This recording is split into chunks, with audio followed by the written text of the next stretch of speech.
terus. Jadi sebelum usia 20 tahun sudah saya pancangkan tekad itu. Saya bikin puisi juga waktu itu sebelum ke Mesir. Puisinya itu wah pokoknya agak heroik lah.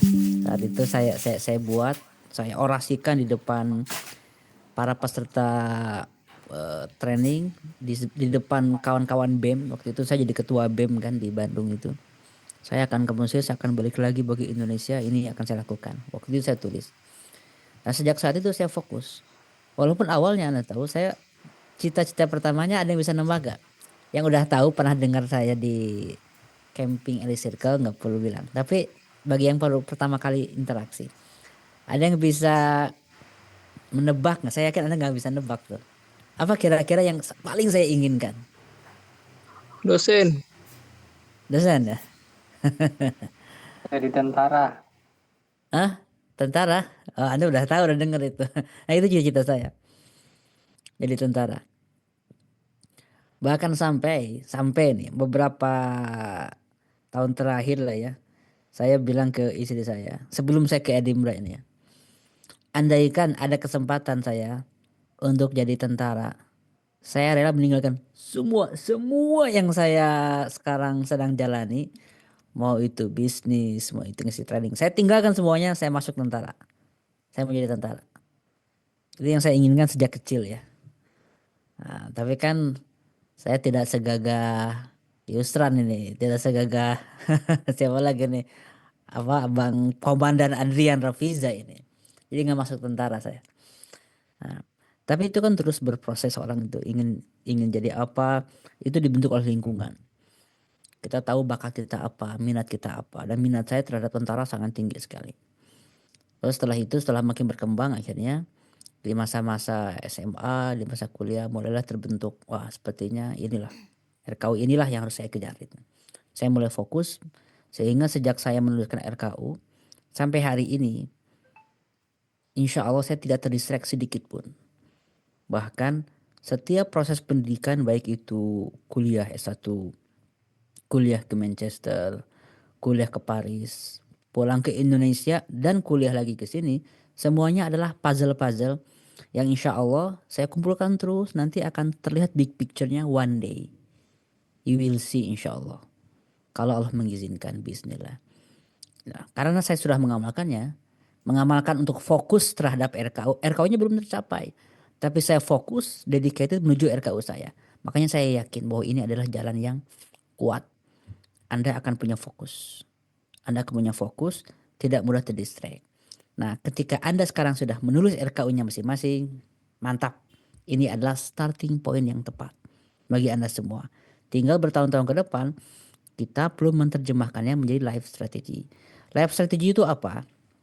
Life strategy itu adalah satu pola yang perlu kita bangun dalam kehidupan, dari mulai cara kita mengelola waktu, cara belajar, cara kita memanage persahabatan, keluarga, termasuk life balance soal working, sport, terus juga hiburan yang perlu kita nikmati, itu perlu dibuat strateginya sahabat-sahabat. Karena sebagian besar manusia, guess what? Tidak pakai strategi dalam hidup. Kalau mereka dagang pakai strategi, coba tanya. Jangankan dagang, jangankan bikin perusahaan besar. Kalau orang bikin toko kelontong aja, bikin warung pakai strategi itu. Ketika orang bikin brand, cetak spanduk ataupun bikin pamflet, bikin iklan, atau pakai chat ya. Kalau soto Lamongan atau nasi goreng itu kan biasanya spanduk gitu aja ya. Itu kan strategi. Bagaimana membuat font yang bagus, tulisannya jelas, terbaca, itu strategi. Tapi kadang-kadang dalam kehidupan kita yang sangat membentang panjang dan itu akan ada konsekuensinya di akhirat, kita nggak pakai strategi. Ungkapan ini seakan-akan heroik nih. Ah, nggak penting kayak gitu, ribet abad hidup. Hiduplah mengalir bagaikan air. Itu seakan-akan indah, heroik, padahal itu merusak ungkapan seperti itu. Kalau mengalir bagaikan air artinya adaptif, artinya gesit, seperti gelombang yang tidak bisa dibendung, itu bagus. Tapi kalau mengalir bagaikan air kemana arah angin meniup, itu bahaya sekali. Sekarang kita sedang hidup di zaman yang tarik menarik sobat-sobat, tarik menarik. Setiap pihak, setiap brand, setiap produk, bahkan sekarang setiap fitur AI sedang menarik kita menjadi klien, menjadi konsumennya. Menjadi klien, menjadi konsumen. Nggak peduli Anda punya cita-cita apa. Saya peduli Anda punya cita-cita apa dan saya ingin membantu Anda. Tapi kalau Anda lihat, sahabat-sahabat, produk-produk itu tidak peduli Anda punya cita-cita apa. Yang penting Anda jadi klien mereka, jadi customer mereka, dan Anda menjadi follower mereka. Terserah cita-cita Anda apa. Nah, kita sedang hidup di zaman itu. Mau brand, mau produk, mau apapun itu. Kalau kita semua tidak memiliki rekau yang sangat kuat, kita akan gampang terombang-ambing. Gampang terombang-ambing. Dalam waktu 2 tahun, 3 tahun hilang aja.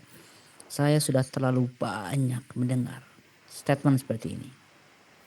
Oh Kang El, ya memang sih penting ya namanya mimpi besar. Dulu perasaan saya punya, tapi sekarang wah susah repot. Udah beban keluarga, anak-anak sekolah, suami harus ngurus suami. Atau sebaliknya ya istri juga banyak request. Sekarang saya dari mulai Senin sampai Jumat jam 9 sampai jam 5 sore harus mengerjakan ini terus. Nggak ada waktu untuk mimpi-mimpi seperti itu. Karena udahlah saya jalani, yang penting saya bisa hidup aja buat keluarga. Udah banyak saya mendengar statement seperti itu. Dan saya nggak mau itu terjadi bagi Anda semua. Dan di forum ini sahabat-sahabat, saya tidak sedang menarik Anda untuk menjadi dalam tanda kutip narasumber seperti saya. Enggak. Saya sedang menarik Anda menuju mimpi Anda masing-masing. Anda perlu mengejar life strateginya sesuai dengan yang Anda harapkan. Nah, fungsi saya adalah membantu agar Anda mengeluarkan potensi terbaik menuju cita-cita Anda masing-masing. Maka insya Allah sahabat-sahabat, coba semampu saya hari ini kita akan coba ulas life strategi yang ringan sekali. Mungkin per orang ya 3 menit 4 menit ya saya ulasnya. Dengan keterbatasan waktu. Di sini ada kira-kira 22 dokumen. Ya, 22 dokumen. Jadi 2 3 4 menitan ya maksimal. Orang yang saya sebut nanti tinggal bilang aja. Bilang apa hadir atau apa siap? Siap aja ya. Bilang siap sehingga kita bisa berdialog. Siap? Siap, Kang. Oke. Ini ada Siap, beberapa Bos. kategori. Ada finansial, pendidikan, politik, profesional, sekolah, sistem, dan teknologi. Kita yang finansial dulu ya. Nah, ini ada Reza. Siap ditampilkan gak Reza? Siap, Kang. Oke, mantap. Kita lihat ya. RKU Reza nih. Mana soundtracknya, soundtracknya? Biasanya ada soundtrack jeng jeng jeng jeng jeng gitu kan. Yang manual, Pak.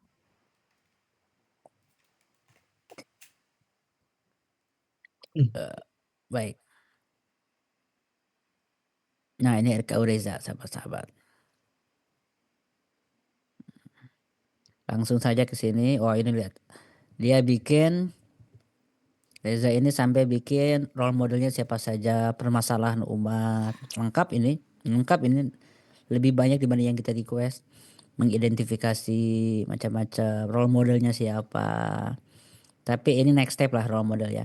Intinya ini aja langsung nih kontribusinya nih. Beliau ingin membuat sebuah financial center yang memberikan financial aid. Proyeknya konkret. Financial aid. Untuk siapa? Untuk apa namanya? Untuk umat Islam. Untuk umat Islam agar mereka bisa terbantu dalam proyek-proyek strategis. Ini konkret.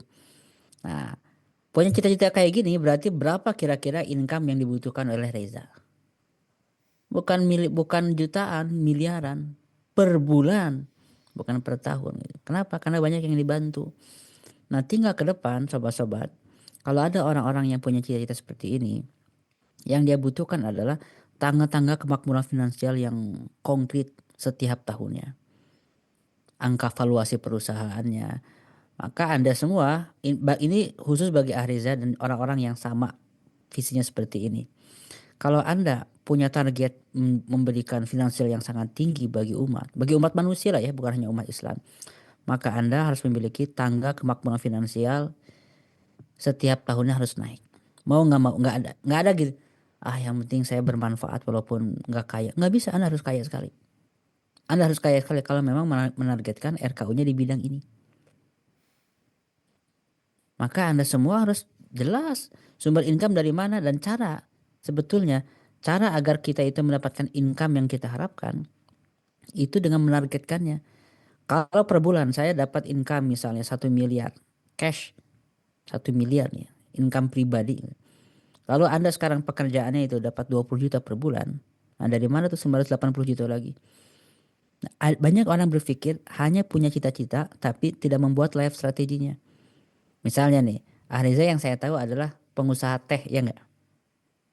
Ya. Teh. Kan sudah bisa diukur. Tahun ini berapa income-nya? Kalau kalau tahun depan Anda menargetkan, misal saya tidak tahu angka-angka Anda. Misal tahun depan Anda menargetkan misalnya bersih untuk perusahaan misalnya 5 miliar. Dan sekarang belum seperti itu. Kalau ini saya bisa asumsikan. Kalau income tahun ini Ahriza itu misalnya 1 miliar. Mau tidak mau tahun depan 5 kali lipat income itu, cara kerja berubah, kultur berubah, cabang juga lebih banyak misalnya, karyawan lebih banyak, produk lebih inovatif, itu nggak harus berubah. Nanti tahun 2030 ketika penghasilan bersih Anda, neto Anda itu sudah 20 miliar per tahun, berarti 20 kali lipat dari hari ini. Itu harus berubah seluruh kulturnya. Nah, semua kebutuhan skill, kapasitas pribadi, ilmu, lalu jaringan yang Anda butuhkan dari tahun sekarang menuju income-income yang makin naik itu, itulah yang disusun menjadi kurikulum pribadi yang Anda kerja selama puluhan tahun ke depan, Arisa. Jadi life strategi Anda, kesuksesan Anda, ini bukan buat orang lain. Bagi Ahreza, itu setiap tahunnya income harus meningkat, udah itu aja. Nah, kalau udah ada uang seperti itu mau dibuat apapun lebih gampang ya, enaknya. Nanti semua training EC ini gratis semua. Ahreza yang bayar. Amin. Simple yang kayak gitu. Anda tahu nggak infak Vatikan itu tinggi sekali. Infak Vatikan itu. Kenapa? Karena pengusaha-pengusaha konglomerat-konglomerat besar Eropa itu nyumbangnya gede ke gereja. Dan mereka membuat proyek yang sangat banyak di mana-mana. Di mana-mana. Namanya megah-megah kan? Tempat-tempat mereka megah-megah. Infak, mereka ada konsep infak juga. Nah, yang perlu dibantu dalam proyek umat Islam itu sangat banyak yang perlu dibantu. Jadi jangan pernah ada yang merasa cukup dengan uangnya sekarang. Kalau memang kontribusinya di bidang finansial ya. Kira-kira seperti itu yang Ahriza. Nah, coba kita lihat ini dari Adrian Zikni. Ada Adrian Zikni nggak? Terima kasih banyak, Kang. Ya, ada Ya, Adrian Zikni. air Bang. Siap ya, kita bahas insya Allah. Nih, Adrian Zikni nih. NKU-nya adalah membangun ekosistem bisnis sumber daya alam peternakan. Lebih spesifik. Peternakan di level provinsi sebagai bahan catatan Yaumul Hisab. Ini udah bener juga RKU-nya. Jadi bener nggak bener RKU itu ukurannya adalah kejelasan proyeknya konkret nggak untuk siapa. Ekosistem peternakan ini sama dengan Ahreza juga. Maka Anda semua mau nggak mau, mau nggak mau, Anda harus benar-benar menguasai semua tema ini tentang bisnis, tentang tema SDM, tentang tema bahkan semua profil tentang provinsi Anda. Anda provinsi mana tinggalnya? Sulawesi Utara, Kang. Sulawesi Utara. Anda coba pelajari ya. Salah satunya ya, nanti ini berlaku juga bagi yang lain. Salah satunya ketika Anda mengejar mimpi besar ini, Anda perlu membuat mapping. Mapping siapa rival, siapa musuh, siapa saingan, siapa kawan. Itu di mapping. Kenapa? Karena nanti ketika Anda ingin menjadi orang yang powerful di bidang ini udah ada pemain lama. Udah ada orang-orang elit di sini. Udah banyak tengkulak-tengkulak semua kan. Sudah banyak siapa namanya? Mafia-mafia di perkebunan, di peternakan itu. Udah ada jatah-jatahan untuk ekspor, untuk impor sapi, untuk impor misalnya hewan ternak itu. Mereka tidak akan membiarkan Adrian itu untuk jalan melenggang kangkung kayak gitu dengan nyaman, nggak bisa. Anda perlu men-settingnya Artinya apa? Life strategy bagi Anda itu Anda bukan hanya menguasai skill, tapi manuver politik, terus juga siapa orang-orang yang akan menjadi supporter Anda secara finansial, keluarga. Termasuk hati-hati ya ini sobat-sobat, ketika kita sudah makin hebat, kita harus lebih secure soal ke data-data pribadi. Bukan hanya Anda, keluarga, istri, anak-anak. Telah terkecil pun itu bisa menjadi senjata makan tuan. Akan di blackmail, akan diperas oleh orang. Ini bukan hanya politisi, pengusaha juga sama. Aktor, aktris juga sama. Semua orang yang sudah mulai naik itu akan dicari titik lemahnya. Makanya kalau misalnya orang-orang sudah sekelas Elon Musk ketika ke Indonesia itu dia ngelihat ada burung gereja lewat aja dia udah curiga ini, jangan-jangan ada drone Cina. Sense of awareness sudah seperti itu karena ada saingan. Itulah tabiat manusia. Nah, Anda punya RKU dan merencanakan strateginya agar Anda sampai ke tujuan, karena di tengah-tengah Anda itu masalahnya nanti ke depan, bukan sekarang, nanti beberapa tahun lagi sudah bukan lagi faktor internal. Kalau sekarang kan masih banyak faktor internal tuh, aduh kurang motivasi, males, gak semangat. Kalau nanti enggak, Anda semangat tapi ada musuh. Ada musuh, ada saingan, ada kompetitor, ada orang yang ingin menjatuhkan nama Anda di bidang apapun. Nah, yang seperti itu bagi para calon pengusaha, be aware ya. Reza Adrian. Oke, kira-kira seperti itu ya. Roadmap yang di bidang finansial. Bidang pendidikan nih. Dewi, Mailani Anggi, sama Bahrul Ilmi kita bahas. Dewi siap ditampilkan? Sania Nur Hayati Karunia Dewi. Hadir nggak? Hadir, Kang. Boleh ditampilkan nggak? Boleh. Ya. Tidak ada paksaan, kalau nggak boleh nggak apa-apa juga. Oke, ini punya Sania ya.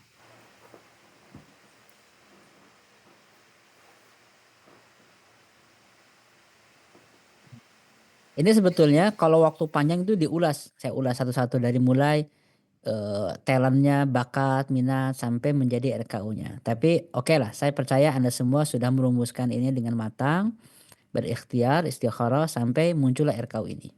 Ini RKU-nya ini. Di bidang pendidikan, membangun dan mengelola sistem inkubasi pendidikan berjenjang khusus di bidang STEM dan health berbasis Islam yang berdampak pada generasi muslim dari jenjang menengah hingga tinggi di level multinasional. Tujuan itu berarti outcome-nya bukan outcome, outputnya mencetak ilmuwan-ilmuwan muslim unggul di masa depan yang menjawab tantangan zaman dari berbagai masalah umat sebagai bahan catatan. STEM and health berbasis Islam. Kira-kira udah kebayang nggak bagi Sania apa saja ilmu yang Anda butuhkan misalnya? Ini dari soal ilmu.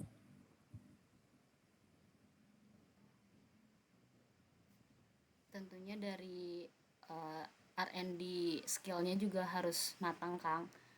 Jadi dari sayanya juga, dan nanti untuk kolaborasi dengan ilmuwan-ilmuwan yang lainnya juga itu harus disiapkan gitu. Dan juga lebih ke kurikulum sekolah seperti apa yang bisa membentuk outcome siswanya itu seperti itu gitu, seperti tujuan yang sudah di. Oke, Tania. Nah, kalau itu kan clear, jelas ya, bahwa Anda ingin membangun bidang health and STEM, pasti butuh itu udah jelas, semuanya orang tahu. Tapi ada hal yang Anda perlu tahu, dan kadang-kadang kita tidak sadar, kalau Anda ingin membangun bidang tersebut berbasis Islam, artinya ilmu keislaman di bidang tersebut harus dikuasai. Karena Anda belajar, terus terang nih, kita semua belajar dari ilmu orang barat kan, yang perspektifnya, ideologinya, kalau Anda ikut EC stage 2, karena pasti Anda sudah mendengarkan ideologinya, perspektifnya itu ya liberal, materialis, termasuk dalam bidang kesehatan. Dalam bidang kesehatan, apalagi psikologi, politik, itu materialis sekali. Nah, ketika Anda ingin membawa value baru dengan RKU Anda, mau tidak mau, bukan menjadi ahli tafsir, enggak, tapi perspektif Islam di bidang tersebut harus dikuasai karena Anda you are creating new system. Nah, kira-kira gini, nanti ini dicatat bagi semuanya juga nih. Ada 4 framework yang dibutuhkan ketika orang itu punya proposal perubahan. Yang pertama narasi. Ini 4 framework ini akan kita pakai terus ya untuk membahas RKU. Pertama narasi. Narasi itu artinya Anda punya ide besar yang solid tentang proyek tersebut. Kalau dalam konteks ini ya narasinya adalah ya ilmu tentang health itu, STEM and health, dan ilmu keislaman di bidang tersebut sehingga Anda bisa mengawinkannya. Itu narasi. Narasi itu tidak otomatis menjadi proyek dan orang-orang mengikut, enggak. Itu modal pertama. Setelah narasi Anda perlu membangun figur ketokohan Anda sendirilah jadi aktornya. Nggak bisa Anda punya mimpi besar dititipkan ke orang lain. Anda perlu menjadi tokoh kesehatan, tokoh STEM itu, inspiratornya. Mau tidak mau harus punya karya, jurnal, harus punya kualitas, reputasi. Maka dibangun bukan personal branding, dibangun tangga-tangga profesionalnya di situ. Sehingga Anda diakui. Termasuk gelar-gelar ya S2, S3 kan itu dibutuhkan. Jadi kenapa Sania kuliah terus sampai S3? Bukan untuk jadi dosen, tapi untuk membangun reputasi agar Anda didengar dalam bidang ini. Yang kedua apa tadi? Tokoh. Yang ketiga, organisasi. Harus ada lembaganya. Lembaga seperti apa yang akan mengantarkan Sania pada pencapaian misi tadi. Dan yang keempat, generasi. Siapa segmennya yang akan menjadi tim, karyawan, volunteer, follower, voter kalau Anda ikut pemilu itu misalnya. Itu perlu jelas. 4 framework itu. Narasi, tokoh yang notabene Anda sendiri, organisasi, dan generasi. Fokus ke situ. Maka ke depan Sania perlu membangun 4 aspek ini di bidang tersebut. Terutama narasi tadi ya. Ketika ingin membangun pendidikan di bidangnya. Oke, saya lanjut ke Anggi ini. Melani Anggi ada? Terima kasih, Kang. Ya, Ada, Ustaz. ada Melani Anggi? Ada, Ustaz. Oke. Boleh ditampilkan nggak? Boleh.